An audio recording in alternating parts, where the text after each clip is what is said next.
Grab your cup of coffee. Sit down for a story. Let's all go exploring. Making it after 40. Making it after 40.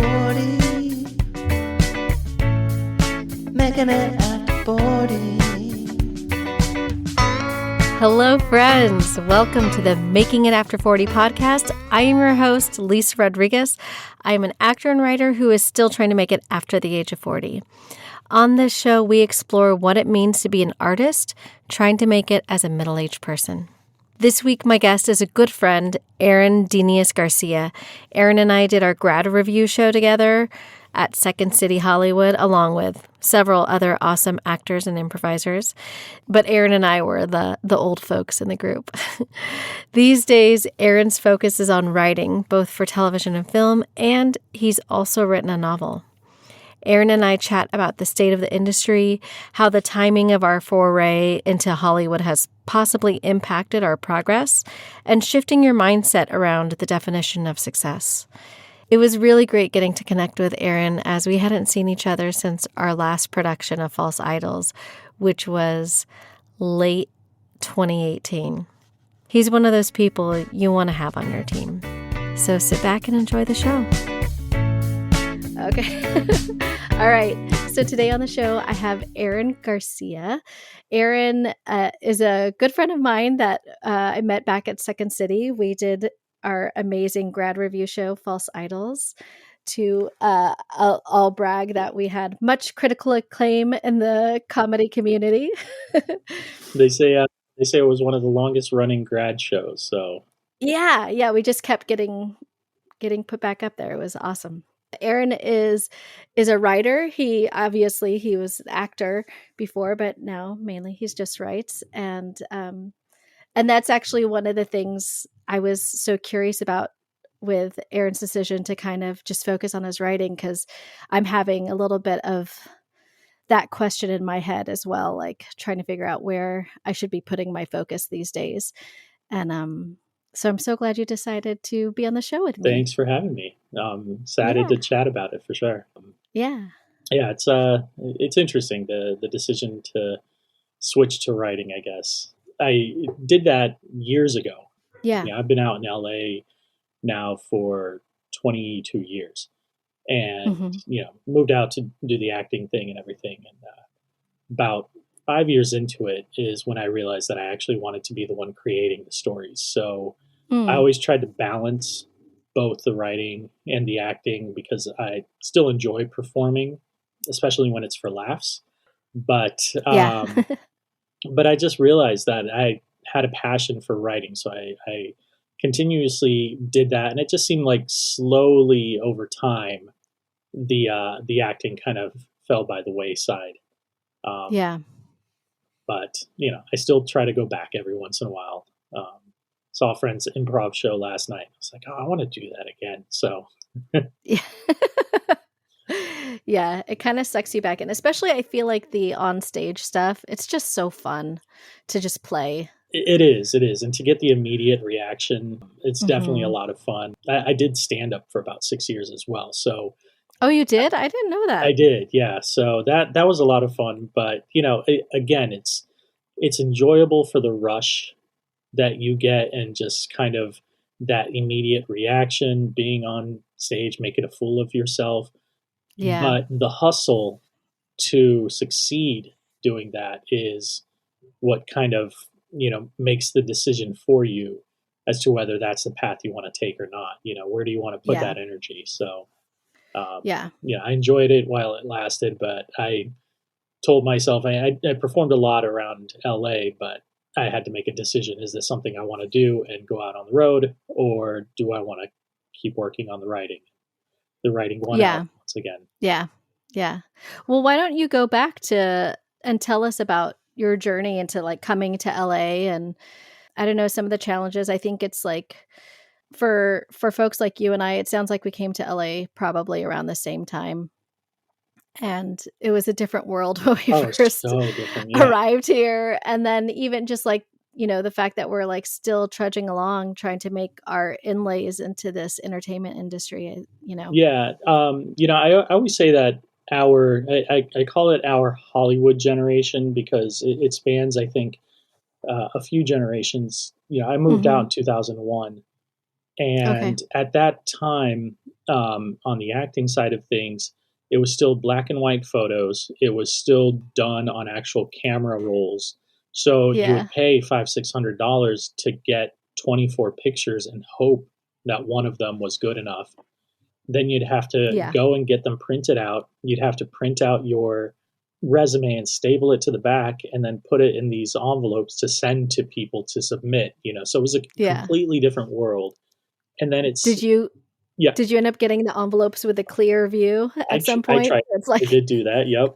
yeah, Paid the extra me money too. for the clear view so that the post Yeah. office could see who was sending it. And, Yeah. it was a crazy time, but it didn't last too long. Then all of a sudden, Uh-uh. color photos were fine. So you had to get new headshots. And then all of a sudden, it was okay to start taking digital ones, but then you'd have to print those out. And it was still being mailed, hand delivered or through the mail. And then, within about a 10-year time frame, everything was online. So to have to go through all of those transitions as an actor just for the business side of it, just to be seen, unless Yeah. you had the, unlimited funds to constantly do that and constantly change with the times, you were kind of left behind. So I feel Yeah. that's what happened to me a little bit on the acting side because I had some success when I first moved out. I booked quite a few commercials and booked some small films and was doing well, but it wasn't sustaining me financially Yeah. to continue doing that. So around year 4, year 5 that I was out here, I took a screenwriting class at Santa Monica Community College because always had an idea I wanted to do. And previous to that, I'd always written short stories and Mhm. poetry and stuff growing up. So writing was kind of in my blood. So I decided to take this class, see if it would help me write a script, and immediately fell in love with it.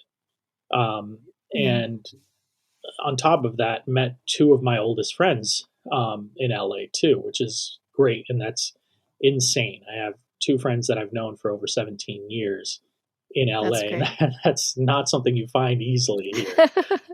Yeah. So it's, it was an interesting part, but at that time it was kind of still navigating something new. I think one of the things that the younger generation has access to now that we didn't is obviously the internet, but just Yeah. educational resources that can help them prepare for whatever path they want to take before they move Mhm. out here, as opposed to trying to discover it on their own. Um, Yeah. so I'm not sure if you felt the same way with that. I definitely felt the same way. Like I moved up here in, I think it was 2002.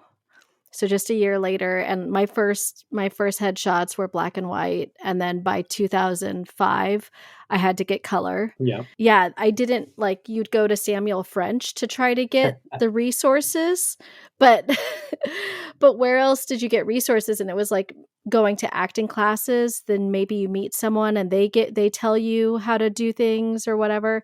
I just was totally clueless. I was definitely one of those actors who thought, "Oh, once I get an agent, then I can just kick back and I don't have to do anything." yeah, and I think that's also one of the biggest things that I think hurts anyone going into the entertainment in any generation is the idea of once you get this, then you're good, Yeah. and kind of forgetting how hard you still have to work to maintain it and to take that next step. And I think Yeah. that's something that a lot of people take for granted is the door can very easily, you know, you can be easily pushed back out the door, um, you know, and have to start all over again. So, and that's Yeah. definitely something I know well. But it's interesting, and it's funny that you say Samuel French because I don't think it exists anymore, or maybe there's one left. I think, yeah, the one in West Hollywood shut down. Yeah, And then there was one in the valley, but I don't remember where that one is. So I don't think it's I there never anymore. went to that Yeah. one. Yeah. Yeah, which is really unfortunate because it was such a great resource for like any kind of written text that you wanted to get. Yeah. I mean, in terms of like the hustle and like getting casting director lists and stuff, that part of it is no longer needed. But like getting I remember going to buy plays there for classes or getting monologue books, and yeah. Yeah, I would go there to buy books on screenwriting and Mm-hmm. printed versions of scripts for movies, and that's how I kind of taught myself. So Yeah. it was Yeah. definitely a great resource. Sad to see it Yeah. go, but yeah, all those resources are online now. So or Yeah. Amazon, so Yeah. kind of makes it easy there. But Yeah. definitely a different time. It was a completely different era. I constantly reminisce about that time because whenever I drive in a neighborhood, especially one that I haven't been in a while, and I see new buildings or just different things pop up, I wish that there was a website somewhere where I could go and just check that same location out, but what it looked like 20 years ago, just so I could Yeah. see how much it's changed from when I've been here. Oh, yeah. So I just had that experience the other day. I was taking my kiddo. We went to go see Amy Enriquez, Ithamar's wife. She just had her one woman show over at the Broadwater. I can't remember what it's street just it by is. the Broadwater. Yeah, yeah. So down Yeah, over in that area. So we were cutting through Hollywood, and like I came to an intersection and was like, "What's this new building? yeah, How long has it been since I've been down here?" You exactly. know. Yeah. So it's so funny because I actually had this moment when we were driving home from the show, and I was getting onto the 101 from Sunset. And you go the way that I go home is I'll take the 101 and then you get off at Alvarado and cut through Echo Park Mhm. to get to the 2, right? So I'm coming down that freeway, I'm driving down that freeway, and I just had this like sense. I was like, oh my gosh, I'm home. I've lived here long enough that this feels like home. This drive is so familiar and like ingrained in me now that doing this specific drive feels like home. I am a part of this city. Yeah. Just like that very section, that drive down to the 2 to the Alvarado is like, yeah, this feels like It home feels to like me home. now. Yeah. It's interesting. I always had this kind of like tick mark type of thing where it how to describe people based on how long they've been here. I always said that Okay. when you move out, because typically when people move out, especially for the industry, there's usually immediate success within the first year, and a lot of it is just Mm-hmm. because of the eagerness in this and just how green everybody is moving out here and naive too. We moved out at a time where the fear of being blacklisted was still kind of predominant. That doesn't exist Yeah. anymore. I don't think anyone moves out here with that fear anymore because it just doesn't seem to be talked about the way it did when we moved out. But even Mm-hmm. when we did, we took risks that we no longer take in our pursuit now. Yeah. We talked about those clear envelopes and everything. I'm sure we submitted to the big players like CAA and William Morris thinking that they were going to sign us. Yeah. Now because we've been here long enough, we don't take those risks because we're like, no, we're not going to be signed by them. But you never know. It happens once in a blue moon, but unless you take the risks, that doesn't happen. So those early successes kind of hit for a lot of people, and then there's the sudden realization of, oh wait, that was just kind of a fluke. That was a bit of a luck. So I always Mm-hmm. say that there's kind of a 3-year itch where most people who move out here at the 3-year mark, that's when they decide to either move back Mm-hmm. or That sounds about yeah, right. or stay. If they Yeah. stay, then typically around the 5 to 7 year mark is where they kind of decide that this is home. So it's like, Mm-hmm. all right, 5 to 7. It's like, okay, I'm not going to move back. This is where I'm going to stay. At Yeah. around 10 years, it's when you're like, I don't want to live anywhere else. And then Mm-hmm. anything beyond that, you're an Angelino. I mean, this is, once you've been here 10 years, you are a part Yeah. of the city. So, And I think also like whether or not you're choosing to have children can affect that, because Sure. I think for some folks, they've been here for 7 or 10 years and then they decide that they want to have kids and they decide that the city no longer works for whatever they have envisioned. I am not one of those people. I decided that I'm raising my kid here. But Yeah, yeah. it's that there's obviously different things that come up that affect all the decisions as they go, with Yeah. family health or other opportunities that might arise, or just other passions that come through. So Yeah. So for you, as you started to explore your writing, I know that you ended up writing a book because when we met at Second City, you already had a book out. yeah, So like you had been long into your writing journey at that point, it seems like. yeah. So all right, so I guess my writing journey started at Santa Monica Community College um, with that very first script that I wrote. Mhm. And it's actually interesting because that comes full circle. So that was around 2006, and after that, I'd written that and had another idea. I started writing another script, but started submitting it and actually got some interest in that first script.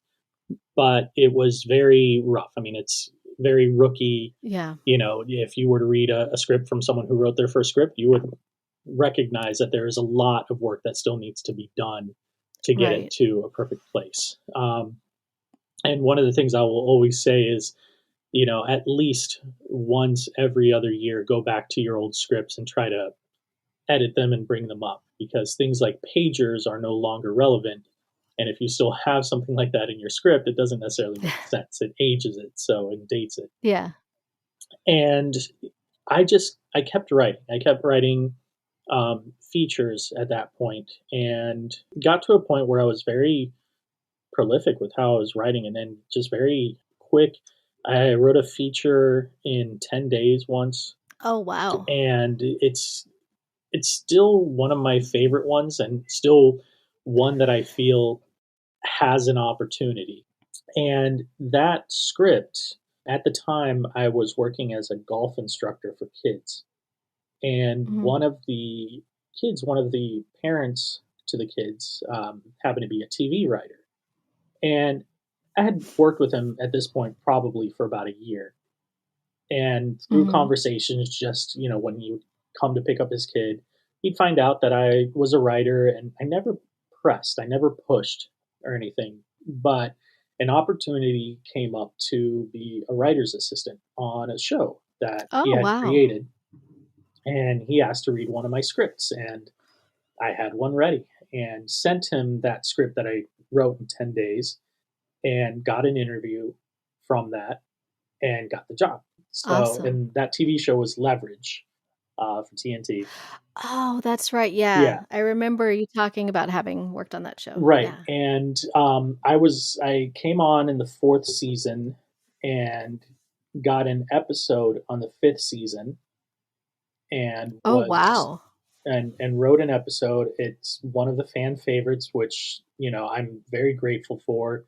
It was a lot of fun, but it was actually my first foray into TV, into writing TV. I hadn't written Yeah. TV shows, but the experience of being in the room and just reading all those TV scripts, and that experience was something I will hold dear constantly, especially because of the people I worked with. I learned so much Yeah. from them, and I was supposed to be brought on to the staff for season 6. And season 5, we're not getting any news as to a renewal or cancellation. We win the what was that? We win best cable drama for the People's Choice Award, and 2 days Okay. later we get canceled. Oh, gosh. So that's when that was when I had the door open to me. I was ready to take off. I had the first taste of it. I was supposed to be brought back to be put on the staff, which once you're on staff on the show, you still have to work hard. Getting that next job is hard, but it definitely, you're much, much further in the door. Yeah. You kind of So have some credibility. Somebody's taking the chance on you. yes, And yeah. And through that, I got a manager, um, and the pay for the episode was fantastic. So even though we were canceled, I took that entire next year off because I thought that with kind of the little bit of progress I made in having written an episode, having a manager, that something would come. And at Yeah. that point, I had a pilot that I was about to finish writing. I had maybe about 4 or 5 feature films ready to go for my manager to send out, and Mm-hmm. I got a few meetings, but I think once the show wasn't renewed, the manager just kind of stopped working Oh, for me a little bit because, prior to it getting canceled, there was guaranteed money coming in right. by being my manager because I would have, been on staff. Yeah. But when it got canceled, it all of a sudden was no more guaranteed money. So it didn't really get a whole lot of Hmm. meetings from that. But that's when I started writing my book. Yeah. Actually, no, it was the following year. Yeah, because in 2012 is when I actually started writing more pilots, and I think I wrote a couple more pilots there. 2014, when I realized, oh no, I'm not getting back on there. I was like, what am I going to do? You know, the writers who were on that, they were all, scrounging around trying to find work as well.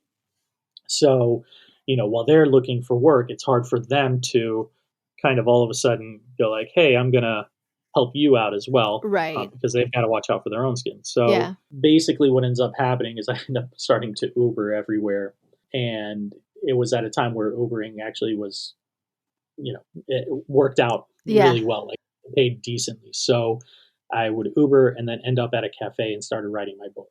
Mm. And 7 months later, finished that book, and it's still probably my favorite accomplishment that I've done. That's been a dream of mine since I was a kid. Yeah. Um, and then since then, it's just been kind of teetering back and forth between writing films, TV, books. To a point where in 2020 during the pandemic, I think I wrote 4 books that year. Oh my gosh. Um, some of them silly, simple, quick ones, but Yeah.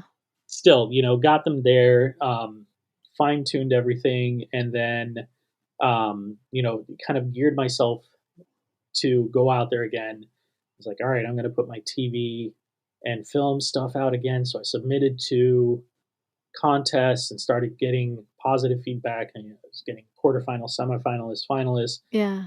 And then last year in March, I got notification that I won a screenwriting competition, and Yay. ironically, with the very first script I ever wrote.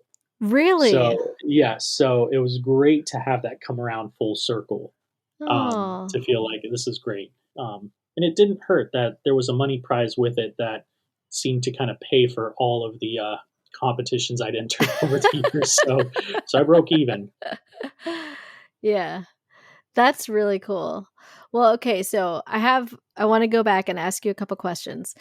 When you wrote that episode, you wrote it as the writer's assistant? You weren't already staffed at that point? Yes, correct. I wrote it as the writer's assistant. So Oh, wow. in I want to hear in about how that happens because I didn't know that that was like a thing that could happen. Is that like pretty rare? so according to the WGA, every season of TV has to have, depending on the number of episodes, one episode written or paid to someone who is not on the writing staff. Okay. And it's done to encourage new writers to come in, to give, freelance Oh. writers an opportunity to make some money, to kind of spread the wealth a little bit. Yeah. Not every room follows that, but most rooms, what they do is they will give that opportunity to either the writer's assistant, to the script supervisor, or to someone else kind of in-house. Okay. Which makes sense because it's they are there, they understand the show, they've been there, and they can be guided through the process of writing it to write it to what it Mhm. needs to be.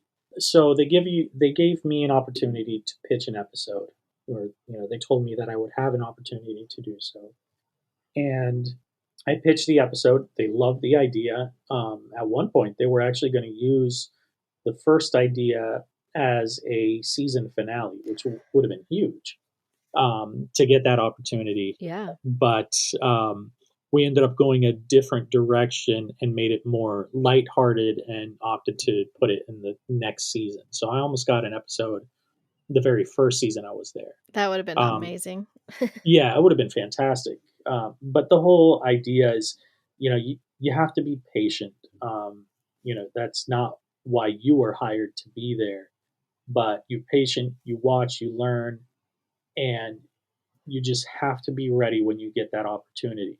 Yeah. Because, those opportunities come so infrequently that, if you're not prepared, if you don't have a polished script, that was hard to say, a polished script, when someone asks to read something of yours, Yeah. you're not going to get a second chance. If you don't have, your pitch perfectly ready to go when someone asks you to do that, you're not going to get another opportunity. So, Yeah.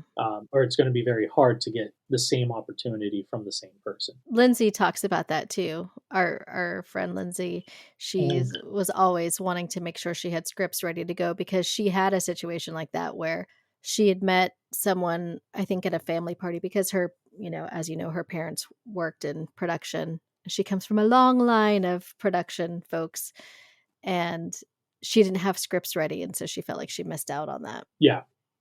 And it happens. I mean, it has happened to me in that I didn't have scripts polished. Yeah. I had scripts ready, but they weren't polished. I had scripts optioned in the past, and some that could have been better. Unfortunately, my writing career seems to have always been derailed by something. The first time I had scripts optioned, the first writer's strike while I was out here happened, and I had to cancel all the options because even though at the time I wasn't in the Writers Guild, I didn't want to cross the picket line again for fear of the whole being blacklisted thing. Yeah. And if anything, that's where it might happen. Yeah. And it happened again. There was a second kind of mini strike, but that one didn't really derail me. The other times I've been derailed, obviously the cancellation of the show, and then right before the pandemic. Yeah. Right before the pandemic was happening, I had a show being pitched around to some networks, and I was signing contracts with Red Bull for writing things for them. And pandemic happened, and all that just disappeared. So there's a lot of starting and stopping in this industry.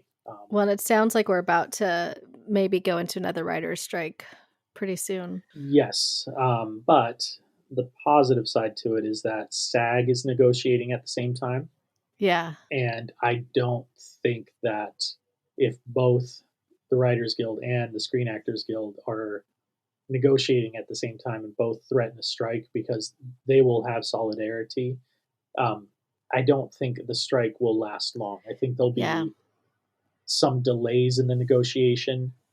And even though the threat of the strike in May is kind of looming, I think at first they'll go, hey, let's keep negotiating. Let's push it to July. Let's push it. And, any kind of strike may or may not happen, I would think, towards the end of the summer. Yeah, that's good to know. We'll see. I mean, a lot of it just depends on how much people are willing to cave to certain demands. It's Yeah. I think the hardest thing is just the whole new media and how do people get residuals from Netflix. Yeah. Oh man, that's a big thing. Yes, it is. Yeah, for everyone on board, because right now no one's getting residuals, or if they are, it's like pennies. It is, yeah, and I think that's part of what they're trying to figure out, because that's the new TV, especially as a lot of these. I mean, Netflix is going to be rolling out, I think, a commercial. one Yeah. soon, so And it's funny that we're going back to networks with commercials from yeah. these streamers. Yeah, Disney So, is talking about doing it as well. yeah. So I'm sure before long HBO will too, because the guy who's now in charge of HBO is just all about saving money and making more money, which I mean, of course they are. It's a business. They have to make money, but like Exactly. he's going about it in a way that's never been seen in the entertainment industry, where he's like cutting shows that have already been shot and done and like just deciding to not put them out ever and making it a tax write-off, which is like really bad business for the creators. I'm sure it saves HBO a lot of money, but like for the creators aren't going to trust them with their babies anymore. So, Yeah. Well, I think there's going to definitely be a big switch in the industry and how things are done for sure. It'll be interesting to see how things are negotiated here, but I think we might start seeing more third party investors coming in and funding shows and then oh, selling the whole thing, kind of the way that films get sold at like Sundance, oh, that's where interesting. they've already been made, they've been shot, then they get sold, and then they'll have to show them. I think though, if something like that happens, you're also trying to figure out, okay, if you sell it outright, what kind of residuals are you getting? Like, what kind of things like that happen? So Right. That's a good I point. still think it'll feel the same to those indie films being sold at like Sundance and Tribeca, um, all of those places. So, uh, but what it'll do is, because of the third party money, full seasons could be shot as opposed to just the pilot and trying to do that. Yeah. And then you're just trying to sell that to a platform. Mm. And with a lot of these platforms, I mean, when something's already filmed and they don't have to pay the entire cost, they might be more willing to take risks on buying everything and just putting it up there. It doesn't cost them money to upload it.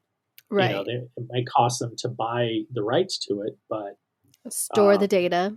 There's that yeah, cost, but exactly. yeah. But I think it'll be interesting to see how what the next shift in Hollywood is, on the creative side Yeah. and business side. I'm curious about that because I do feel like you were talked about at the beginning of our conversation, our generation has seen so many changes in the industry. I felt like whether or not I was in the right headspace to get established, I felt like I never got the chance to get established in like figuring out how things work because things were constantly changing. And I know other people have come in and they figured it out. Obviously, people who are younger than me came in after me and figured it out. But I don't know, like maybe it's just for me personally, but I do feel like a lot of people in our kind of Hollywood generation, as you put it, like kind of started to figure it out and then got lost in the shuffle and then started to figure it out and then something else fell through. And I feel like a lot of Yeah, that happened. and it definitely did. I think it's I think a great example of that, and just the fact that we came in at a huge shift in technology, and technology that Yeah. affected entertainment, because YouTube came around in what, like 2007 or something, and YouTube still gets more views than any network, any Oh, yeah. streamer. Oh, yeah. And the irony of it all is, as entertainers, is all that, we, most of us, probably did the exact same thing that YouTubers do now or did 10 years ago, but we used to record it on our little VCR, camcorders, and Yeah. do those things. Or, if we didn't have the money to afford a camcorder or to afford the multiple tapes to do that, we would still do those stupid things for our friends, for each other. So, Yeah. you know, those kind of things didn't change. That What changed is the ability to film yourself and put it up there, to become your own mini studio and business person. Yeah. So, that gave rise to the whole influencer side of entertainment. And certainly it's easier to just kind of watch something. A laugh doesn't last more than 10 seconds usually. Mhm. So if you can watch something for 5, 10, 15 seconds that gives you that laugh, that's all you need.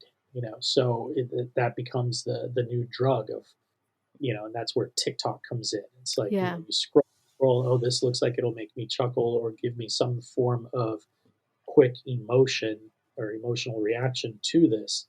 I'll watch this and then I'll keep scrolling until I find something else that hits that emotional reaction that I'm craving. Yeah. Um, but I don't think that's necessarily changed. It's like I watch some of these TikToks and things, and it's like I used to do this as a kid too. Yeah. This kid just happens to get 2 million views and is making a couple thousand off of it or something. Yeah. Yeah. So it's definitely a different shift, and it'll be interesting to see how that shifts moving forward. So let me go back to like in terms of what keeps you going, because you've had so many ups and downs and you've had these great opportunities and then things fall through. And I'm sure, you were Ubering for a while. We all have to have some kind of side hustle to fill in the gaps where our art isn't making our money. What is the thing that keeps you going, and how do you find that motivation to stay the course despite any heartbreaks that you might encounter? Right. I mean, it's hard. It's not an easy thing because it is very cyclical, and it's a roller coaster, and with every up there will be a down, and it's just you know it, one of the things that helps is recognizing that these downs don't just happen to yourself. They happen to others, and it's not that you want those things to happen to others, but to realize, like, as you said before, with HBO and canceling shows that were fully filmed. I mean, Yeah. the showrunner who spent days, years, months, however long, creating the show and then filming it Hmm. and doing all that, to have it taken away from them. Yes, this showrunner will find something right away afterwards because of where they are in the industry, but it doesn't mean that the heartbreak isn't real for what happened and everyone else involved. So typically, what keeps me going is learning that, one, failures, and I wouldn't, failures is almost too harsh of a word, but just kind of derailments Hmm. are temporary Hmm. as long as you keep pushing forward. If you focus too much on the kind of derailment, on the mini failure or the rejection, if you focus too hard on that, then you're just going to be stuck in place and you're not going to be moving forward. Yeah. And I think what ultimately keeps me going is just, I don't have a passion to do anything else. Yeah. This is what I want to do. I want to create, I want to tell stories. And I want to entertain. And with it, I mean, it's just, I my brain won't shut off with ideas. So Hmm. I have to get them down. And Yeah. I don't believe that there is something else for me to do out there, that this is the only thing. So it doesn't mean that I get up and write every day. That kind of motivation is hard. We can have a passion for being fit and working out, but sometimes just the act of getting to the gym is the hardest part. Yeah. So it's hard to do that. I'm trying to be more disciplined with myself, but I've also allowed myself to be okay with the days that I don't write, Yeah. to be okay with days that I'm not creative or working towards a dream, because it can be very self-destructive to get down on yourself for not having done something today, or for Yeah. having wasted, because sometimes you need it. Sometimes you need that Oh, break. for sure. Sometimes that's part of the creative process too, is you have to give yourself that break. And, like I was listening to another podcast and it was with a showrunner for Are You Afraid of the Dark? And he was talking about like most of my writing is taking the dog for a walk, Hmm. watching another show, reading a book. And that's where the creative energy regenerates. And then you can go and put it down on the page. Exactly, and I would second that Yeah. 100%. Um, yeah, and it's I think it's harder for us, in the older generations, still trying to work and to a place where we can sustain. I think we've been offered two different perspectives now Hmm. with this, one where we can look at success in a different way and realize that it doesn't have to be stardom. It doesn't have to be Oscars. It doesn't have to be that. It Yeah. just needs to be sustainability. Yeah. Like that's the success. But at the same time, it's easy to get hard on ourselves because we don't have the same amount of time left that we used to, Mhm. that we took for granted, that we thought we'd have plenty of.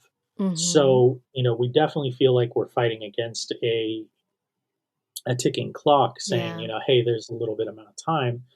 But, that's just because we're seeing people younger succeed and seeing people younger go there. But it doesn't mean that it can't happen. Right. To use certain actors, Morgan Freeman didn't come in until he was like in his 50s or 60s. Yeah. Bryan Cranston, even though he had little bits of things here and there, same thing, not until he was older. And it happens on the writer's side as well. That's one of my dream guests is like Bryan Cranston because he didn't get Malcolm in the Middle until he was in his 40s. So, Yeah, yeah. yeah. He was on Seinfeld. I do know that Oh, for yeah, yeah. like a couple episodes, but Mhm. it happens. And I think the most important thing is to just, if this is what you want to do, to not stop, because that's the only way it will never happen. Yeah. And then to be proud of the little victories that, you know, come along the way. I'm disappointed that winning that screenwriting competition didn't lead to more. Mhm. But at the same time, the fact that it came from the very first script I wrote, um, you know, 15 years later, it's validation that I love to have, Mhm. and at the same time, it's a success. I mean, it's Yeah. there. Yeah. It's me getting paid for writing in a very weird roundabout way. And that's part of success is just getting paid for doing the art that you love. Yeah, Whether or not it's recognized globally or whatever, you got paid to do the art that you love, and that's big. exactly. Yeah, I love that. I love everything that you just shared. I think those are I think if you're going to pursue a career like this, you have to have that passion because if you don't, then it just will destroy you. Yes. I mean, it'll still destroy you, but you'll keep coming back for more because you love it too much. True, and in a weird way, I think getting the success that you hope for at an older age will help you appreciate it more, Yeah. especially if you've had if you've stepped through the door a couple times and haven't been able to sustain it.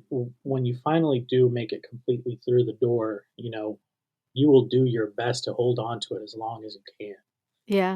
To approach it cautiously, hopefully take the right amount of risks so that, you can continue to grow. But I think it certainly helps, but it's a tough industry. I mean, it's the hardest Yeah. industry to attain success in.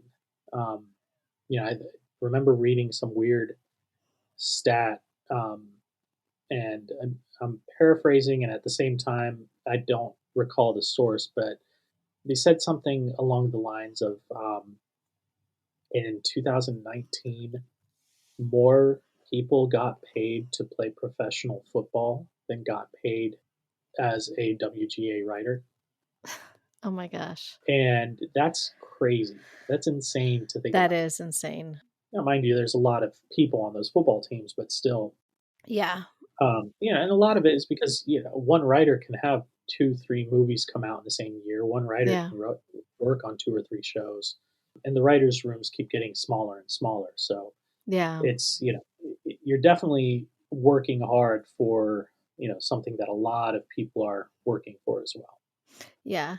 And then also with the writers' rooms, from what I understand, like the shows, like the Netflix shows where it's like 8 episodes, like you're working for such a short period of time, it doesn't really make it financially sustainable. It's hard to, yeah. I mean, it's depending on your level as a writer, an 8 episode show is probably a 13-week writing room. Mhm. Um, and if you're a staff writer on that, that's 5,000 a week, so 65,000, which is nice, but that's pre-tax and Yeah. agent fees and all that. So, you're probably taking home of that 65, maybe 25. Yeah. Um, Yeah. so that's definitely, it seems like a lot, but once everyone else gets their cut, you realize, yeah, I can't sustain that for an entire year. Um, Yeah. so Well, just for reference, I think so the poverty, the HUD low income level for LA County is 50,500. yeah, If you're a single person. Now, if you yeah. have So, kids, oh yeah, if it's like you and a spouse and a child, it's 64,900. So, I mean, like if you're able to book more than one job a year, then you'll probably be fine. But to right. live off of 65,000 for working 13 weeks, and if you don't book anything else that year, then that's where you have to have that other income. Yeah, that's where it's tough. I Yeah. mean, it's nicer once you move on to the second level in the writer's room and you Yeah. become a story editor or anything above that, because then you start getting script fees. Mm. Yeah. But as a staff writer, you don't get a script fee. You only get your weekly fee. Yeah. And script fees can go anywhere between 12 and almost 30,000 for a script. So, once you're a story editor, you're making your 6,000 a week, and then an additional 12 to sometimes 50,000 Yeah. if you get 2 episodes Then that on that. becomes So sustainable. yeah, Yeah. depending on lifestyle, everyone Right. always once more money comes in, the lifestyle changes, and then all of a sudden that you can't sustain that lifestyle, Oh so you need man. more. I think that's also part of the challenge with being, a middle-aged person and doing this career is that if you haven't already been saving for retirement or whatever, it becomes like real urgent, like, oh, I need to be putting things away, I need to be saving, I need to be living frugally. It's like if you were living up in your 20s and you didn't save the money that you should have, and now here you are still doing your art, you don't have it. It can also be the other way, is that you got that out of your system, so you're fine, being frugal, or maybe, you worked other jobs. There was one actor that I had on here where he just decided to like stop pursuing acting, went out, had a whole career, and then went back to it like a couple years before he was going to retire. And so now he's just living off his retirement money, but he books like, I don't know, like 15 or 20 roles a year. Oh It's wow. like, for him, his casting was always like a 50, 60-year-old man. And so now he's just living it up. So I Yeah, don't no, that's great. I mean, Yeah. it's a fantastic way to do it. I think that's something that is certainly easier on the acting side than on the writing side to come by. Yeah. Yeah. I was going to say, is it harder to get into rooms as an older person versus like these 20-year-olds or 30-year-olds who are coming in? As a new writer, yes, because typically there are various things, but oftentimes most of the higher end writers, the producer level writers and everything, they tend to be older.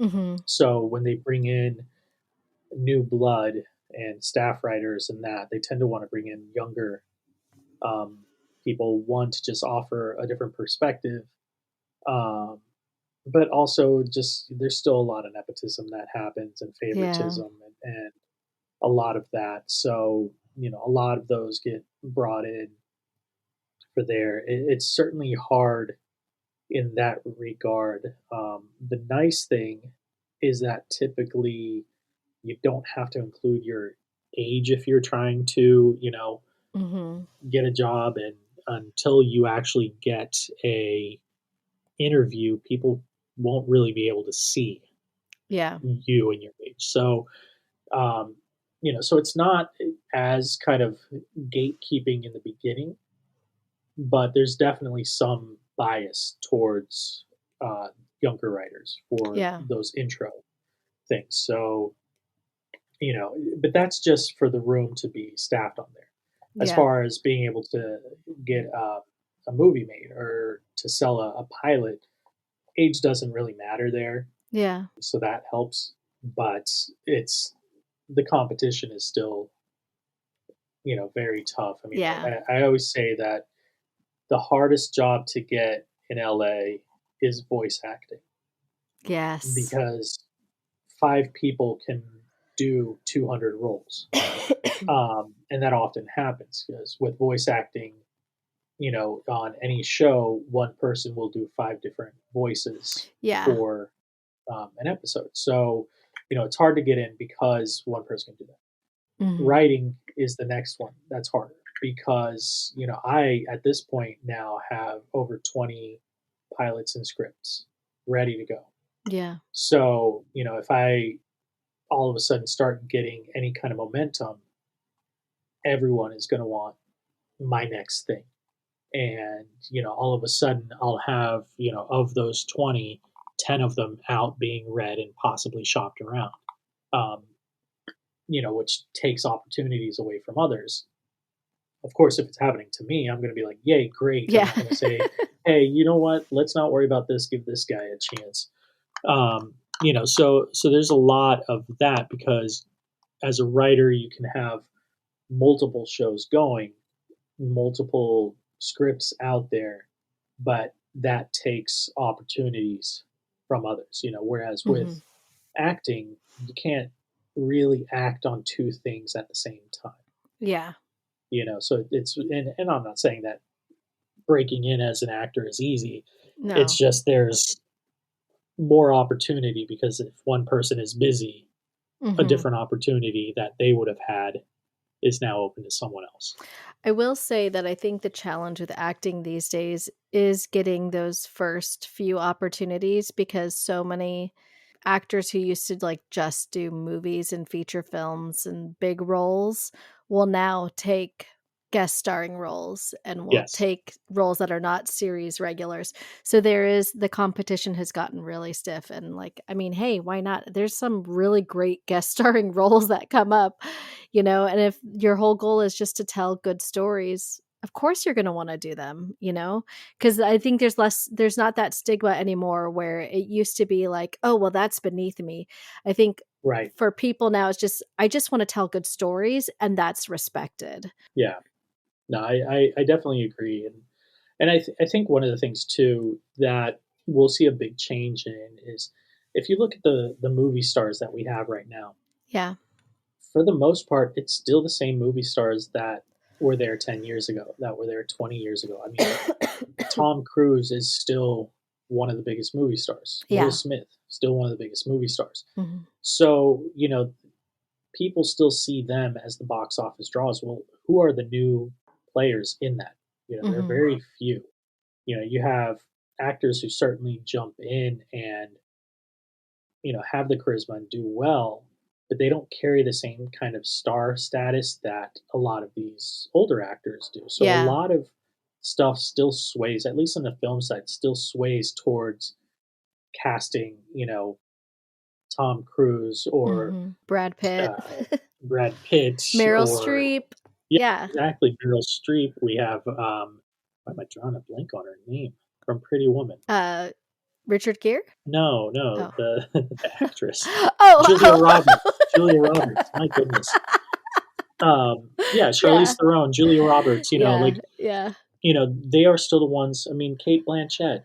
Yeah. Just recently with Tar. So Yeah. it's great that they're able to sustain their stardom and sustain their work and everything, Yeah. but it certainly fills a space that could be taken by younger, Right. and like Mhm. essentially shift everything up a notch Yeah. because the people they are prohibiting from taking those roles are taking other roles that would typically go to actors who may not have had as many opportunities, and it's kind of the whole trickle down economic type thing of it. Yeah. So it's interesting to see because you do have a lot of these younger stars who could be taking these roles, Mhm. but you don't see them do that.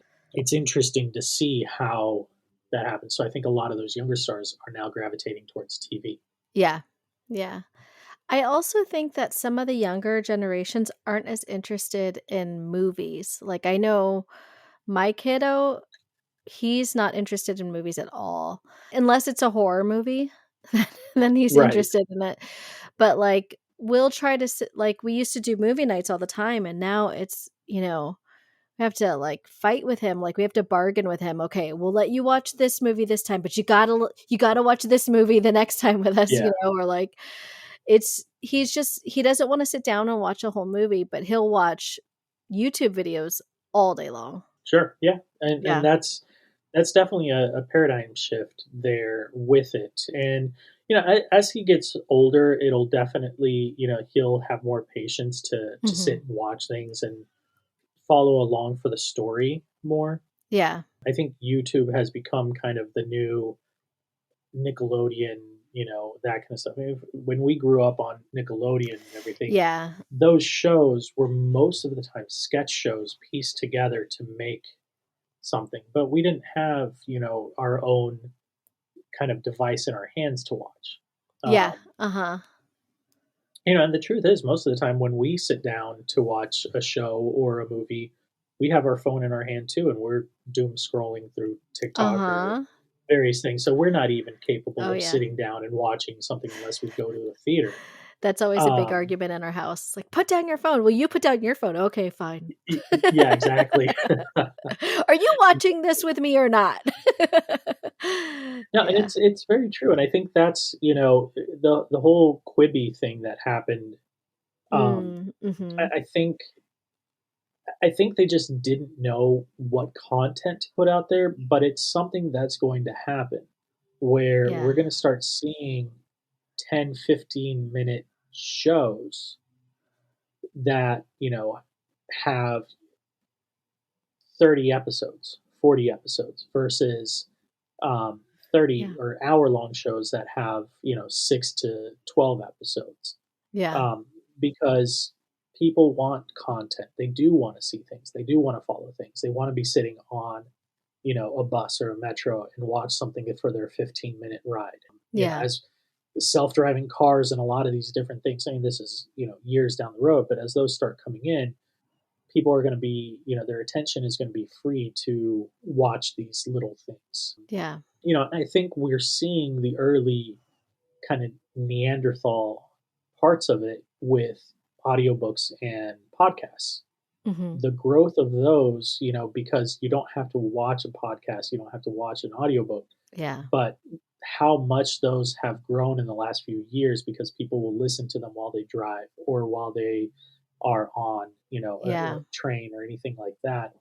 I think that shows that eventually these kind of things will start switching to more of a visual where we're going to start watching some of those. It's just a matter of who does it first. And, YouTube, I feel that they're almost, because of the amount of content that's on YouTube, it actually hurts them because it's hard for them to drive people to a specific, like, hey, here's our show, go watch this. Yeah.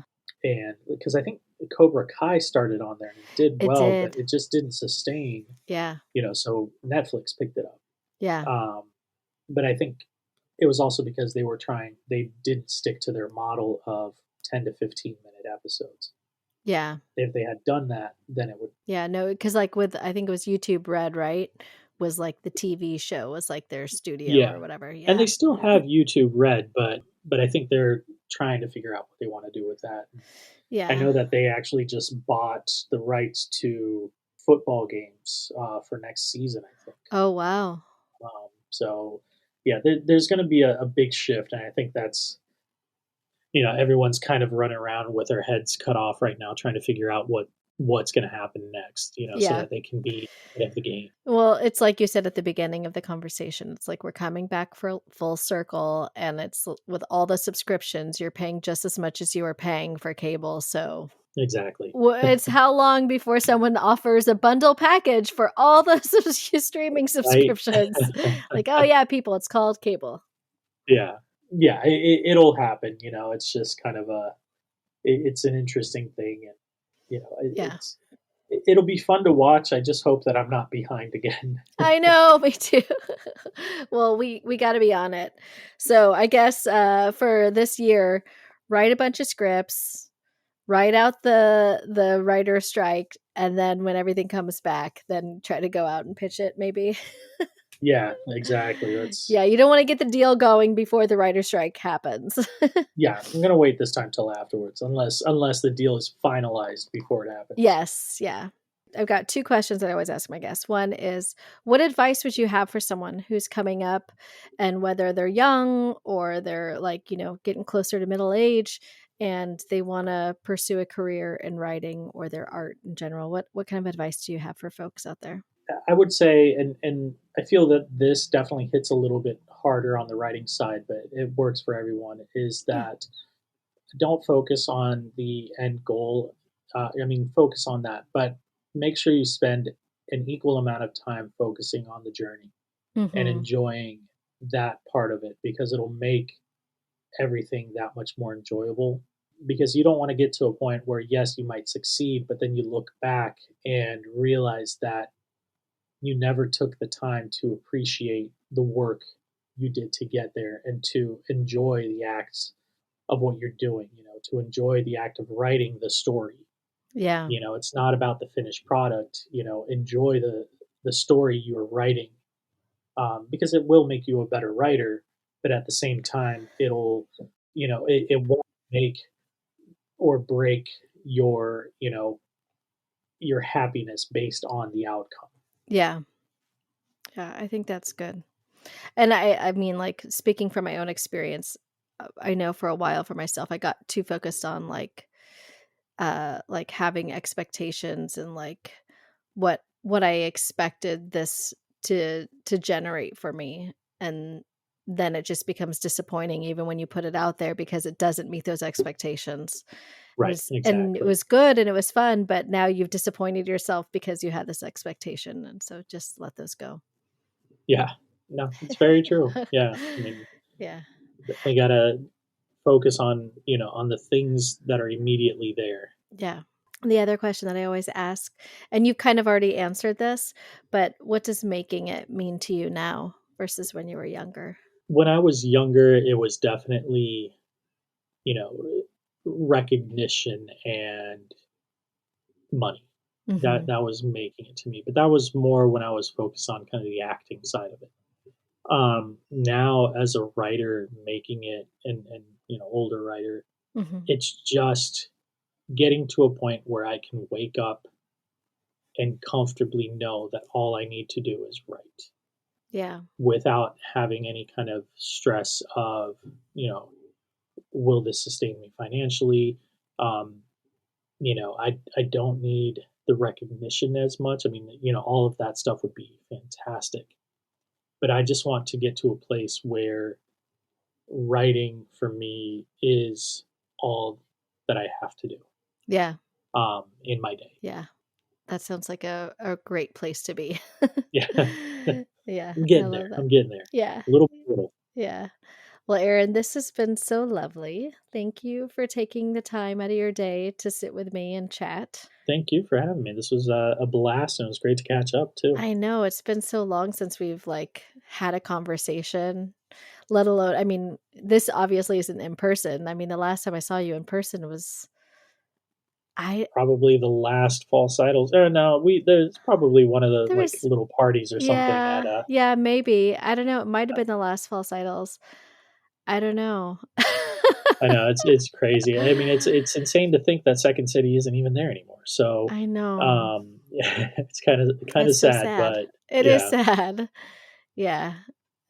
When I was talking to one of my guests, we talked about like it's just like there were so many like dreams and like there's so much community that was formed around there and now everybody's kind of like dispersed. So, yeah, yeah. I think yeah. the pandemic killed a lot of the improv community and all of that. And Yeah. it seems like it's slowly coming back together, but it definitely, there's a different air about it right now than there was pre. So Yeah, for sure. Well, thank you again. And well, we all need to get together in person soon. yeah, Yeah. absolutely. And give Carly Absolutely. my love, please. Will do. Will do. Okay. Give my best to your family. I will. Okay. Thanks. Take care. Thank you all for listening to this week's episode. You can follow Erin on Instagram at Aaron Denius. And check out his book, Gene Sis, which you can purchase on Amazon. And I've linked both of these things in the show notes to make it easy for you. If you're enjoying the show, please don't forget to rate, review, and subscribe wherever you listen. Even if you listen on Spotify, just go ahead and click that 5-star review. It really helps people find the show because it pleases the algorithm gods. And be sure to follow us on Instagram at Making It After 40, the number 40. And to catch up on what I'm doing when I'm not podcasting, check out my Instagram at Lisa Rodriguez. That's ROIRIGUEZ. It's on purpose. Thank you all for listening and have a beautiful week.